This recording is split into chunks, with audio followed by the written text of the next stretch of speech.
G'day and welcome back to another episode of the Bradley J. Driver Experience. We're here again, face to face. I'm loving this. It's so good to get face to face with people who not only you as the audience can learn from and be entertained by, but also myself. It's a privilege of sitting here in this host seat. And today I've got an amazing interview ahead.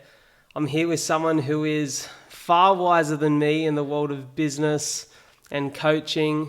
She is an 11-year vet in this industry, having a business coaching organization, I like to call it, because she's a very organized lady from what I hear, named Relauncher. Also the founder of Sticky Studio. That's for business and ideas that stick.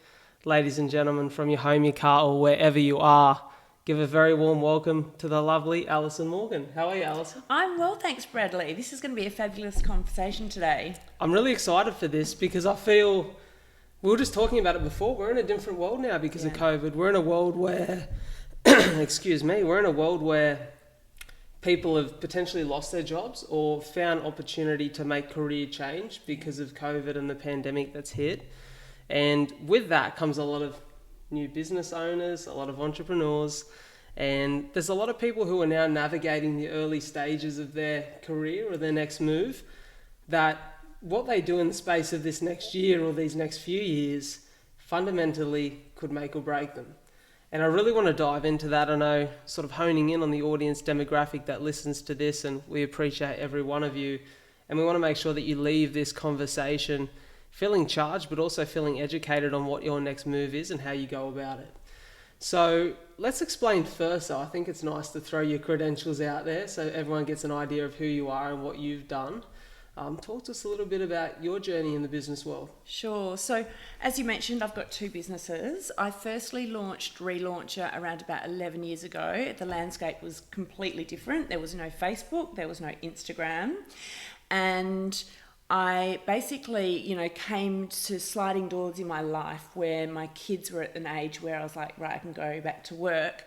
My background is in marketing for really big blue chip companies over in London as well as throughout Australia.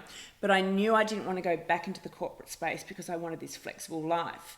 And it was actually at a time where there were hardly any small businesses. There were very few ways of marketing a business. So everything was very much, much harder to do.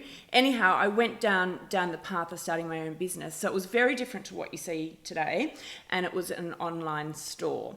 And within 3 years, that then evolved into business coaching, which is what I do today. And typically speaking, when a business launches and then you look at them 2 to 3 years later, it's often quite a different business. That's just completely normal. Yeah. And a lot of people feel, if they don't know that potentially that they've failed or they weren't good at what they did. But knowing that pretty much all businesses evolve and change in those early years makes all the difference. You have to. And then, so basically I've been business coaching small business owners from all industries. I started off just in fitness and health because back then that was where people were starting businesses, PT, studios, all small businesses.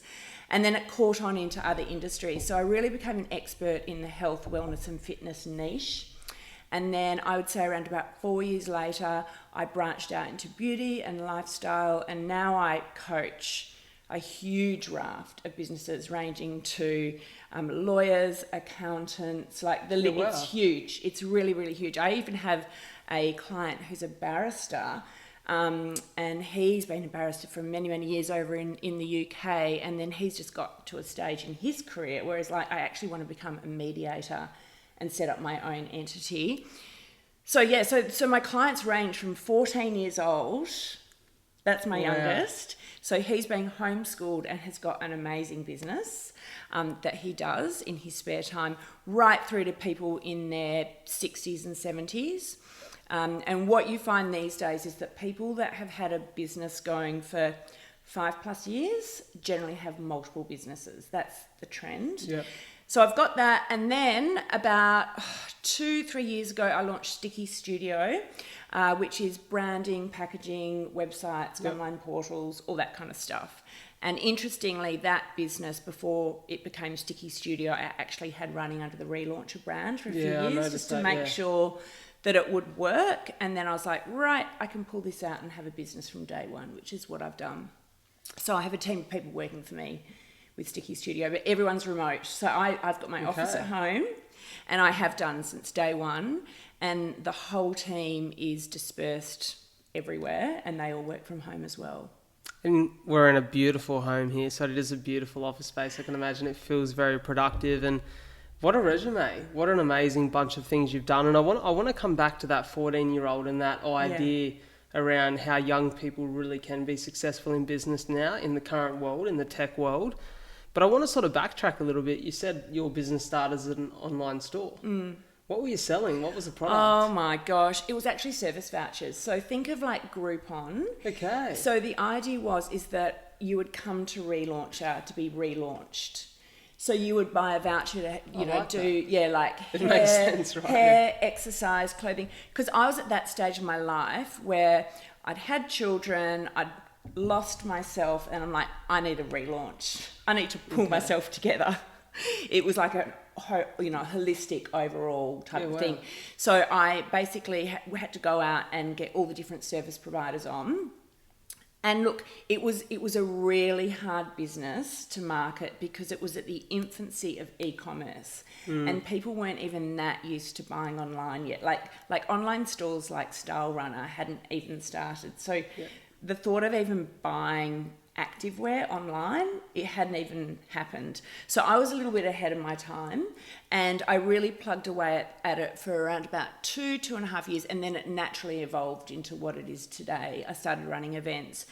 But it was great experience because I really understand e-commerce very well. But it was just a different era. As I said, there was no social media to market it. It's funny to think really of a world difficult. without that, isn't it? Yeah. So as I said, I was ahead of my time. There were lots and lots of learnings. But one of the fundamental principles it taught me, which is a game changer to actually know this, is to not be so emotionally invested in your business that you won't evolve. Because, you can go 2 to 3 years down the track and you go, I've sunk $50,000 into creating this business and I don't want to change it because I've spent all these hours and all this money and I don't want to change it. And if you take that mindset, it can be the biggest hindrance. I think that's an amazing point, because I had this conversation yesterday with a mate.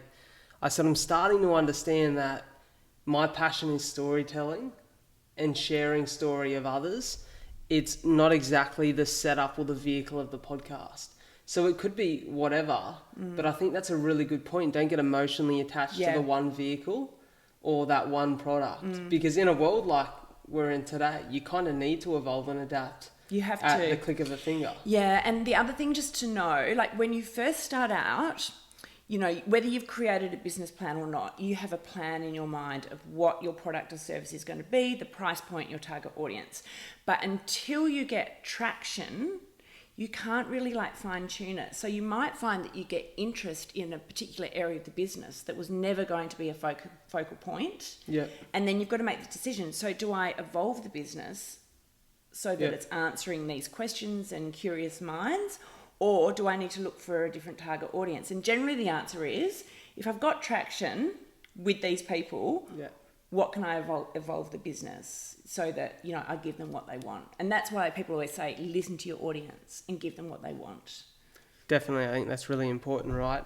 Talk to me about, we said before, we want to make sure this is educational for those younger people who are starting businesses. And from what it sounds like your background in marketing, was that a passion, or was it just something that you felt you were good at and you wanted to just grow business? Was business as a whole the driving force, or was it particular areas of business? Yeah, look, it's really interesting because when you're first starting out, a lot of people will say, I want to start a business, but I'm not sure what. I don't know what it's going to be. And the biggest sort of learning or thing to take on board is you need to take your skill set of what you're good at, but there has to be passion. So you've got to merge it with your passion, because if you're not passionate about what you're doing, you're going to kind of get to the end of the line pretty quickly because you have to put in so many hours. So for me, the driving force was freedom and flexibility, because I had 2 children, my husband's in advertising, and I just needed to be able to do something from home, but I needed something that I was passionate about. I always knew I wanted to run a business, but I didn't know what it was going to be. But I was good at marketing, and that's where my degree, qualification and experience was from. So interestingly, I didn't start off as a business coach because the business coaches weren't set up the way they are today. And that's why I went into the e-commerce background. But yeah, you really have to be passionate about it, but you have to have a skill set. Yeah. I really think, look, you can do things that you have no skill or expertise in and learn it, but it will be a harder, longer, more frustrating road. I definitely agree. And I think that's why, we spoke about this before. Yeah. I'm now 60. I think this will be maybe 66 episodes that I've launched by the time you're hearing this. And it's because I love it. Like, it's the idea of doing a whole lot doesn't bother me at all, because I'm like, I want to do hours of something that I love. Yeah. So I think that's a big part of the journey. Do you believe, I know it's a real split, I guess it's a split opinion, what I'm going to ask you this question here amongst many business coaches or business experts, but do you think people have to be born with a certain something to be an entrepreneur, or can that be taught? It can be taught. Yeah. And what do you think that is? Look, that characteristic. I think a lot of it has to do with getting your mindset geared for success and drive.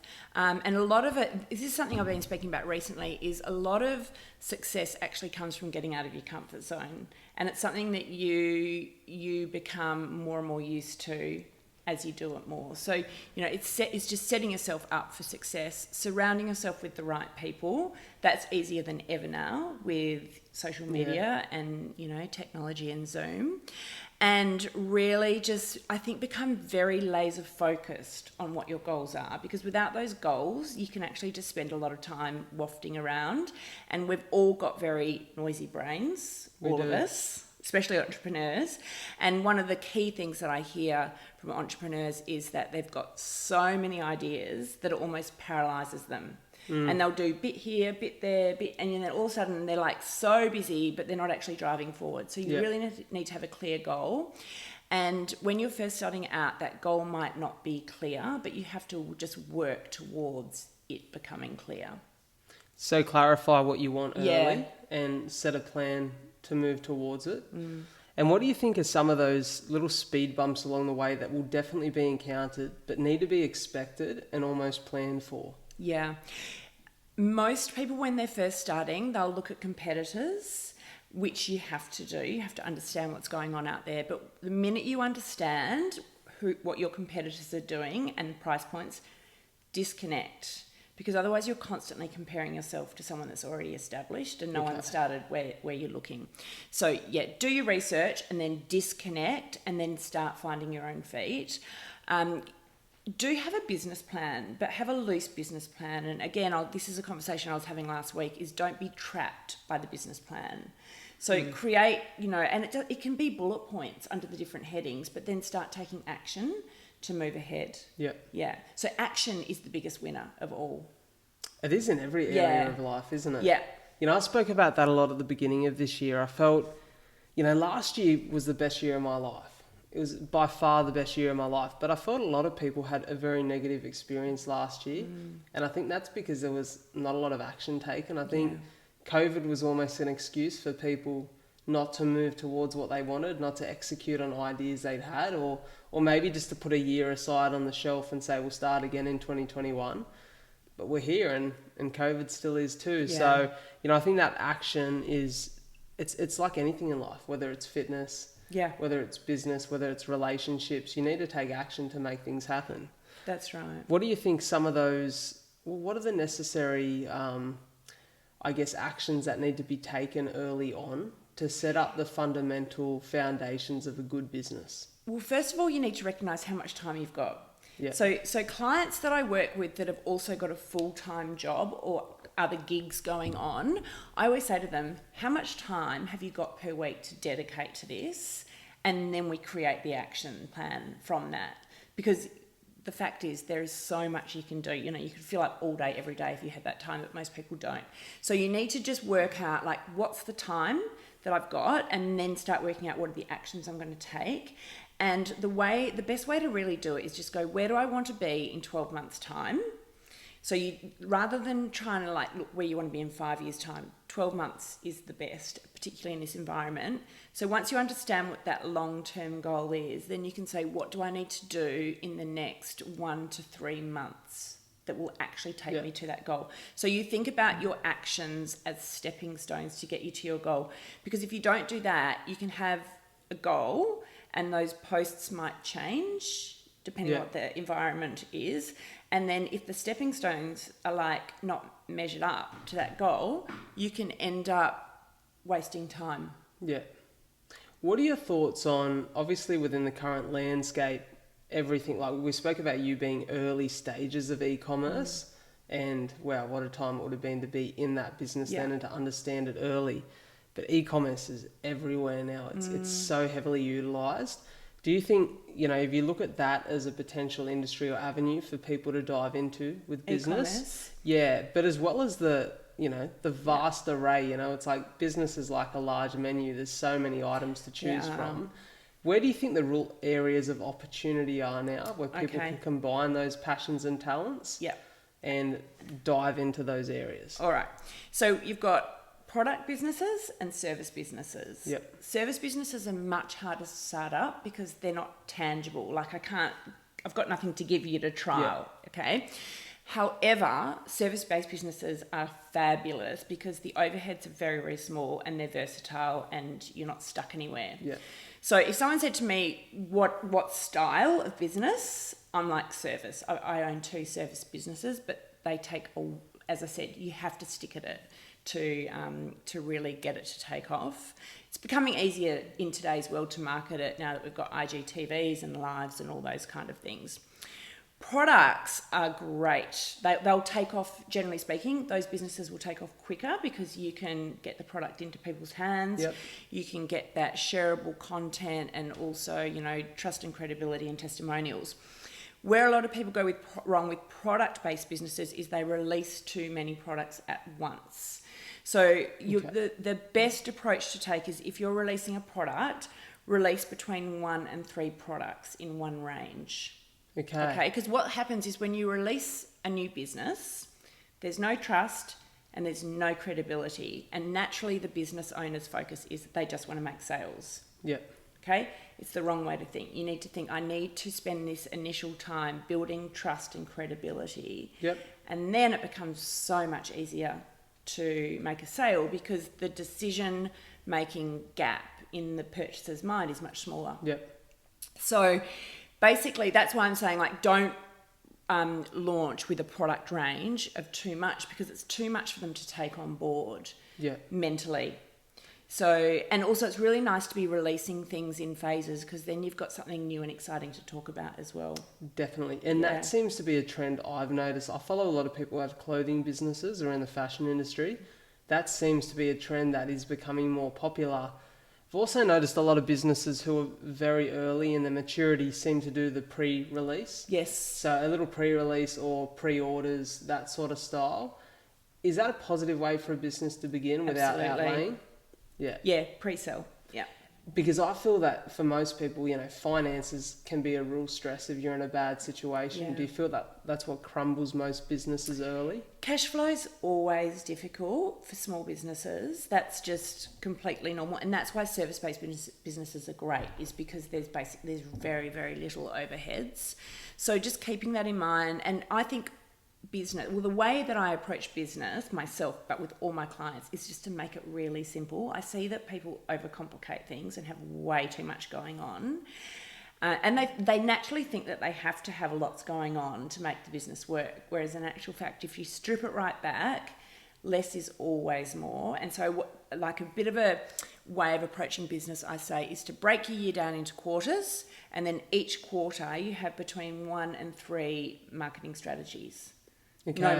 No more. So, and that's a really good way of working out what is working for your business in the early years. So you can go, you know what, for the next 3 months, I'm going to focus on these 3 topics or these 3 pushes.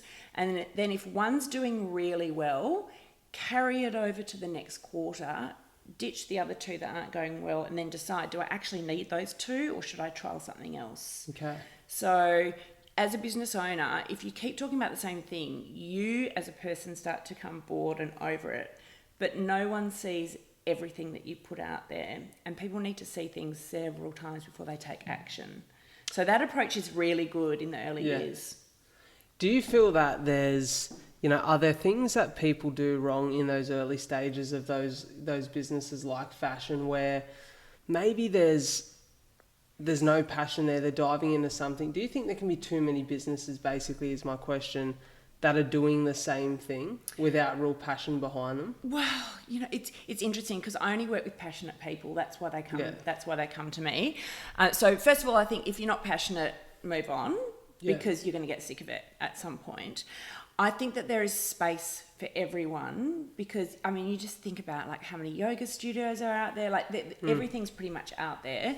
But where you can stand out is to put your own element, like your own twist, your own personality through the business. And that's why it's really important once you understand what's going on in the industry, bounce out, don't worry what everyone else is doing, and then you just get really immersed into your business. I want to elaborate on that just there. You spoke about bringing your own personality out within your business.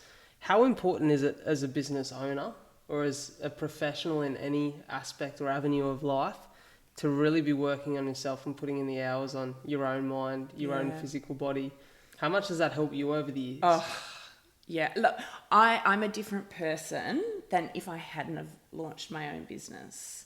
And I think most business owners will say that is because to become successful, you have to get out of your comfort zone. Naturally, we don't want to do that. Yeah. And so when we put ourselves out of our comfort zone, we bounce up against walls and obstacles and thought processes. And so once you kind of work your way through these different elements, you come out just a completely different person. The other great thing about running your own business, and we were talking about this before you hit record, is the different people that you get to meet. Yeah. And it is life-changing. It's really a blessing, isn't it? Oh, absolutely. But you do have to work on yourself when you are running your own business. Do you have, one thing I find myself asking a lot of my guests in more recent times is, I've become a little bit of an advocate for a morning routine. I have a morning routine that makes me feel great and charges me. Do you have the little anchors in your life that seem to set you up for success? Yeah, absolutely. I'm assuming they're going to be similar to yours. Yeah. I get up. Feeling. Yeah, I get up at around about 5 and it's way too dark at that time of the morning at the moment. It is, isn't it? It's been very dark. The last week. We've got 6:20 sunrises. Yeah, I know. And I used to go to the studio, to exercise, but I actually exercise out the back in the studio via an app now, just because the gyms aren't open at that time. And so I have to exercise before my day starts. I have breakfast, all that kind of stuff. But I'm generally at my desk by about 7:30. Okay, yeah. So you're into it nice and early. Yeah, very early. Nice and early. And do you have a similar style of routine where it's a bit of self-love before you go to bed at night? Well, I would like to say yes. You know what? I end most days running. My boys are like elite runners. And so while they're training for about 2 hours most afternoons, I'll go and I'll run. I don't run for the full 2 hours. But then by the time I get home, it's 8 o'clock at night. I've got to do dinner, lunches for them, tidy up. By the time I sit down, it's often quite 9:15, and I like to go to bed about 9:30, 10. So, yeah, not really. But I do I never go to bed frazzled. I think there's a real lesson in that too, though, because, it shows that it doesn't matter how busy you are, you can still be successful. You can set your day up for success. And if it's that hour and a half that you get to yourself in the morning to do those things and be productive, because I think one of the excuses we hear a lot is, I've got kids or I've got a family or I've got this. How have you navigated that over the years? Has it taken time to learn? No, because I'm a very focused and productive person, so I was always going to be okay with multitasking. But there's definitely tips that I can give, and I actually did a live on this morning because a lot of people get distracted very easily. So it's just about setting yourself up for success. Again, knowing what you need to focus on, how much time you've got to do it, so that when you sit down, you actually are getting it done rather than just, scrolling or, getting lost on the web. And when you're focused, you find that you can avoid distractions. It's a little bit like, you know, when you're at school and you had an assignment, if it's due tomorrow, you're going to get it done. But if it's due in 3 weeks, you'll just wait. Yeah. So it's the same mentality of just being really focused. And because with business, time is money, you really have to just go, these are the things that I'm going to get done, because I know that that's going to drive me to my end goal. I do think, and I'm sure you'll agree, that having mindfulness in your day will make all the difference to just calm and ground you. Much. Yeah. It's something I'm working on a lot recently. Yeah. Is I find myself as someone who maybe isn't as productive as you are. I just find myself easily distracted, and because my work is promoting this podcast, this is what I do full time for a living. And to run this and to organise sponsors and to reach out to those people like yourself to come on for an episode, but also people to sponsor episodes like we're shooting today, I find that it's almost sometimes so on my phone, and you know, with notifications from Instagram or Facebook or messages popping up, it's very easy to become someone who multitasks way too much. Yes, that's right. And so I'm trying to strip that back. I've actually been, in the mornings, I turn my phone off until about 9 o'clock, and I dive in and I do what I got to do. Exercise, I read, I try to get creative, cook myself a little brekkie and sit and just think for a minute and just be still. And then when I dive in, I try to dive in on my laptop now. Yeah. Get my phone away, maybe put a podcast in my ear, but just be more productive on one task at a time. It's so true. It's a hard skill to master. I feel like most people struggle with that productivity and procrastination. So I think, yeah, definitely take those tips. I think I'll be taking those later. And well, it's interesting because I think it's very important you master the art of meditation, you know, the 20 minutes. But then once you've mastered it, it becomes easier to meditate without spending 20 minutes. So for me now, like, I don't take the 20 minutes. I used to do 20 minutes in the morning and the evening when I was first starting my business. That was amazing. But now I literally just become way more mindful. And what I found was, you know, in the afternoon when the boys were running, I used to just walk and work from my phone. And I at the time I was like, this is great, I can get all that work done. And then I was like, this is actually scrambling my brain because I'm not having any time off. I'm just working all the time. Yeah. So since I've taken up running, I love it because I don't particularly like it, but I know it's really good for me. And so my brain focuses on the running and I'm not working. So I'm actually working less, but I'm being way more productive. How good's running? Yeah, it's so good, isn't it? I got into running last year. Yeah. And it's a good, you feel great. You never finish a run and think, shouldn't have done that. Yeah, I know. You might hate it at the beginning though. Yeah. It always takes a couple of Ks to warm up, I find. Yeah. Doesn't matter how good you get or how much faster or fitter you get. It always takes that first few Ks of struggle. Doesn't it? Before you really start to open up and relax. Do you go distance with your running? I do a little bit. So I ran a marathon last year. I'm actually getting a cramp at the moment from a run this morning. I ran a marathon on December 12th last year for Cystic Fibrosis Australia. The listeners are probably sick of hearing it. It's called 42 for CF, but I was never a runner. I could not run 2K. I remember it's the worst feeling when you get started, isn't it? It was June last year, and I was not in the best shape of my life.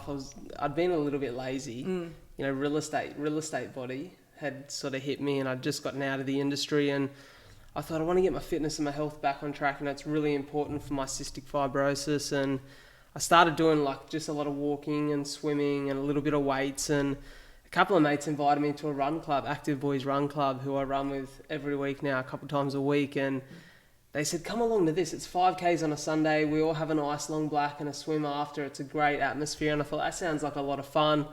I was like, I haven't run 5Ks in about 6-7 years. So I thought I'll just go for a little 2K to test me. And I think I got about 800 metres in. I thought, this is not for me. No. I'm over this already. Yeah. I ended up going and struggling through a couple of weeks, and I had a little bleed in my lungs and ended up in hospital. But whilst I was in hospital, I thought, what a great story. If I went from this to running a marathon by the end of the year, it'd really show what you're capable of if you set your mind to something. And so we'd done the event. We ended up raising just over 50 grand, over 55,000 for charity. And it taught me something that everything is hard, whether it's running, business, any aspect of your life, until you dedicate yourself to it. But more importantly, until you find some sort of underlying purpose, that you can anchor yourself to. And I think purpose fuels progress. Yeah, in absolutely. any area of your life. And yeah, so from there I just build up, and to a point now where I run a couple of days a week, and I love it. And I love running half marathons, and I try to keep it to one. I think I'll keep it to one full marathon a year. It's probably enough for the body. But when you first start running though, it is like it's like this sluggish feeling. It's like, I can't lift my body. This is just like cement. For me, it was scary because I'm 24 and I feel 64.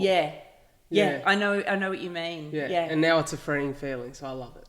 I want to go back quickly to something you said earlier, because it's just talking about youth and vitality there. It reminded me of you speaking of your 14-year-old client. Yes. And I'm fascinated by the world we live in today. I believe in so many ways technology is an incredible blessing. It could also be a very scary curse in the direction that we're headed in with how advanced it's getting. But I look at these young kids, and at the age of 9 or 10, you can be making 5 figures on YouTube, 6 figures on YouTube by basically providing entertainment or education in some way, shape or form. With these younger kids that you see coming through, like to have a client at 14, that's incredible. So credit to, I think you said it was a young fella. Yeah, boy. Credit to that young fella.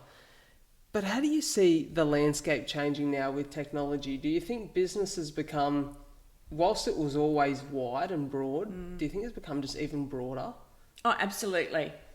I'm a little bit old-fashioned in my approach, though, that I still think, you should do as much of your education as possible. This boy is still at school, but I think in some cases it can look too easy from an outsider's perspective. Definitely. To create a business, and then there's this false sense of security, like, I want to be an influencer, or I'm just going to set up an online shop, so I'm not going to bother about doing any more study.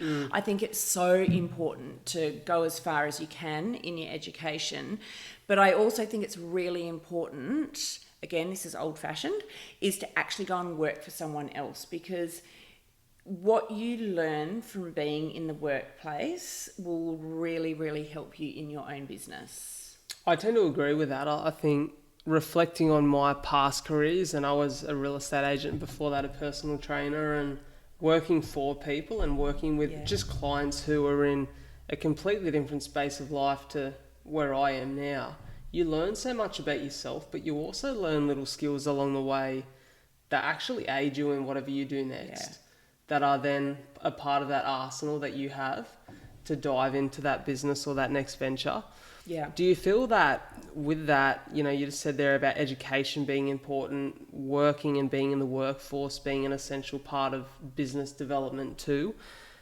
Do you think that there's a right time for people to leave their career behind them to chase business? Do you think most people should start as a side hustle to take financial burden off, or are you all for people sort of upping and leaving? And yeah, I don't think that there's a right answer for this, because it's a hard everyone's one. different, and I always say you must tailor and approach your business to you rather than a cookie cutter approach. And that's why I've always done one-on-one coaching and not group, is because the answer is different for everyone, and everyone's got a different personality as well, and also different circumstances. But if you are working in a job where you've got a salary, but you're also got a side hustle that you want to turn into something, it's best to stay at the salary job for as long as you can, or even start to taper it down gradually so that it gives you time to build your business. Yep. It's very unusual for a business to explode overnight, and the ones that do have their own set of stressful issues. And so if someone said to me, what's the best case scenario of growing a business? Like a huge business that just happens overnight, or something that takes longer than you want, I would actually say the one that takes longer than you want, because it gives you time to adjust with your experience and just, running your own business. It gives you time to set up your processes and systems, which is where I see not having that set up properly becomes a huge hindrance for businesses. It is such a nightmare. Also gives you time to set up, contracts and get the right staff on board. So one of the biggest lessons you'll learn is patience. Yeah, and it's bloody hell, it's a virtue, because Isn't it's hard to get patience it is. in your life. I struggle with patience. I think it's part of the younger trait within me is that, I think we all want great things to happen immediately or as quickly as they can, but like you said before, when you're passionate, you enjoy the journey a little bit more. It's still frustrating though. It is. My business took 3 years to take off, and I can just remember just being so frustrated because I could see where I wanted to be, but I also knew I was never going to give up.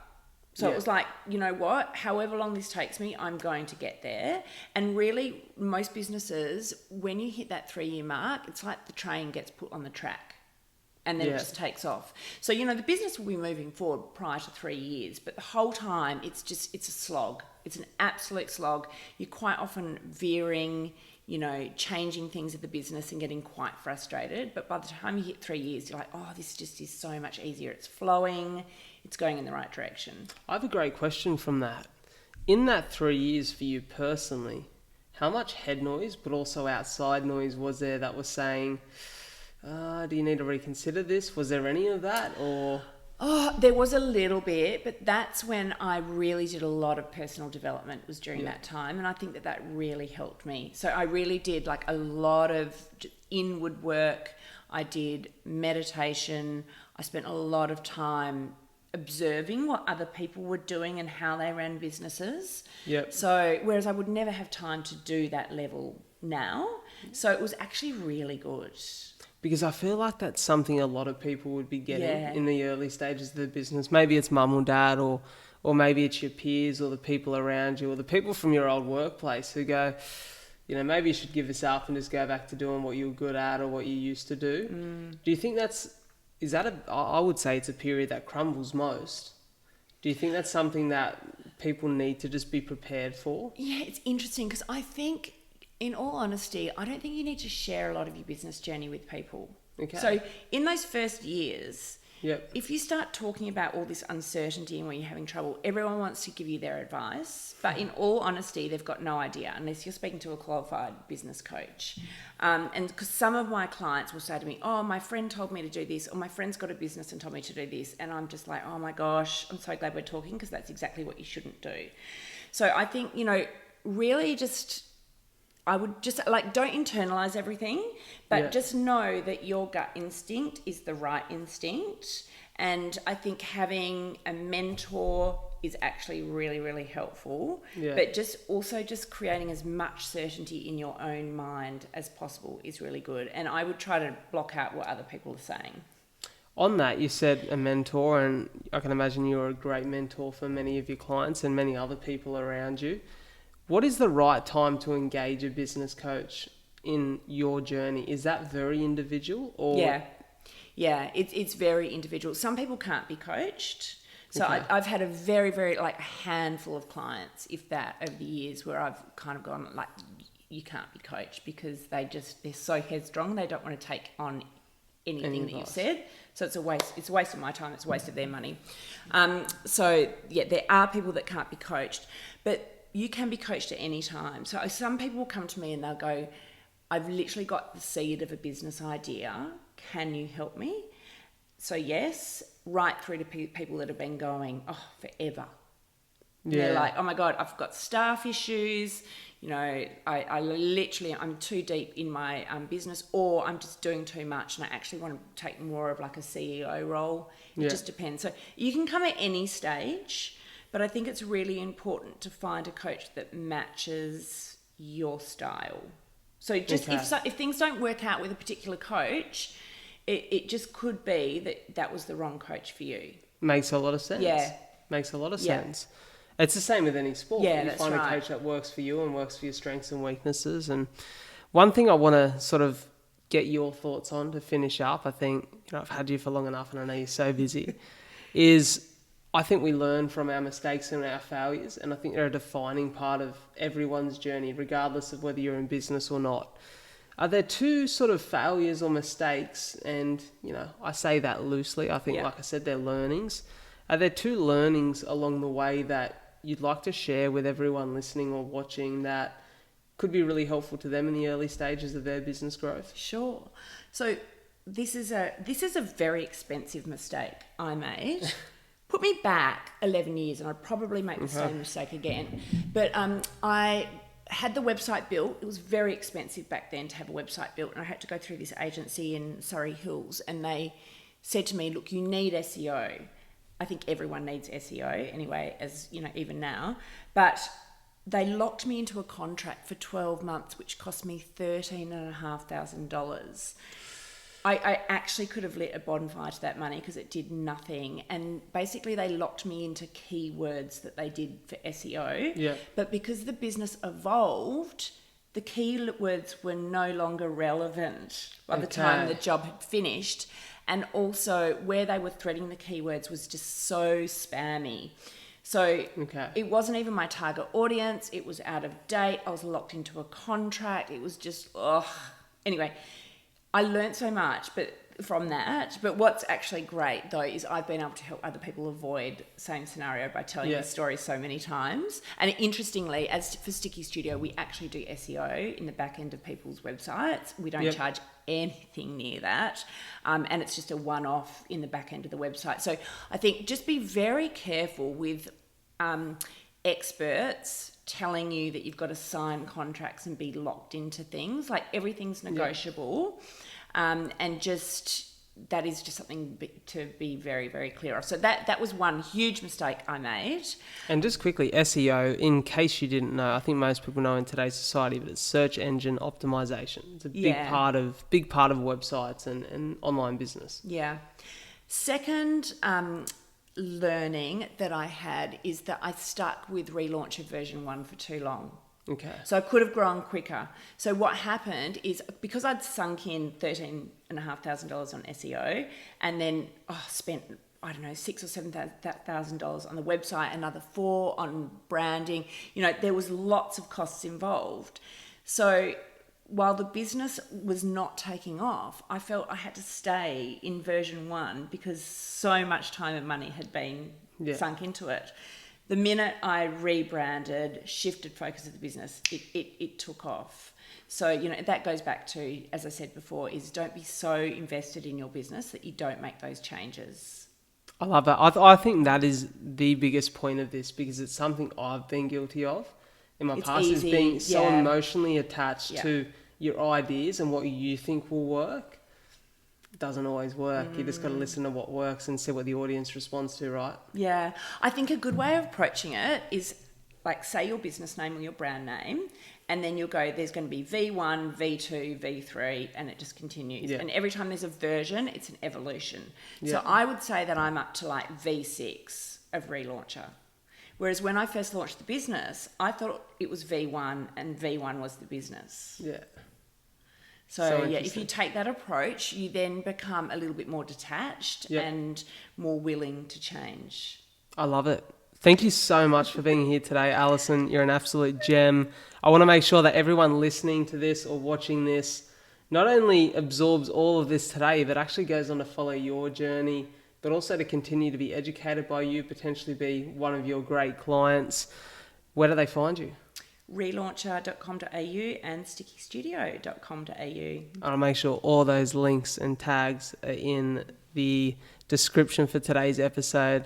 Ladies and gentlemen, it's always a pleasure to be sitting behind the mic, hosting another episode for you all. Make sure you go and follow Alison Morgan's journey.